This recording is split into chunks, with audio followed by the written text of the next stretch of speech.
আমাদের পক্ষ থেকে বলছি, এসো দেশ বদলাই, পৃথিবী বদলাই।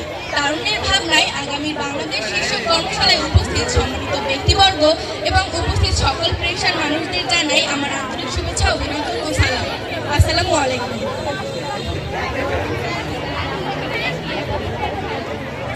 আমাদের দলে রয়েছে রেশমা আক্তার, প্রধান শিক্ষক ইরশাদ জাহান, বিথি, আমেনা, নীরামণি, মাবিলা জান্নাত, আরজু, সুমাইয়া, ইয়াসিন আরাফাত, হাফসা, রাহুল, অরমণি, সানজিদা। আজকের আমাদের অনুষ্ঠানের মেইন বিষয় হচ্ছে তারুণ্যের ভাবনায় আগামী বাংলাদেশ। আমাদের দলের ভাবনা সম্পর্কে আমি এখন বিস্তারিত বলছি।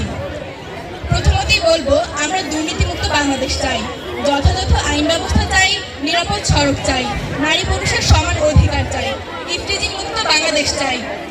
আমি শিক্ষিত একটি রাষ্ট্র চাই, কারণ আমার মতে আমরা যত শিক্ষিত হব দেশ ততই উন্নত হবে। মাদক মুক্ত বাংলাদেশ চাই, অপরিকল্পিত জনবসতি নিধন, বায়ু দূষণ মুক্ত বাংলাদেশ চাই।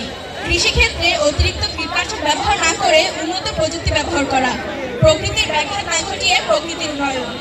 আমরা আগামী বাংলাদেশে কৃষিক্ষেত্রে রোবট ব্যবহার করতে চাই, বাংলাদেশকে পারমাণবিক শক্তি সম্পন্ন দেশ হিসেবে গড়ে তুলতে চাই। ধন্যবাদ।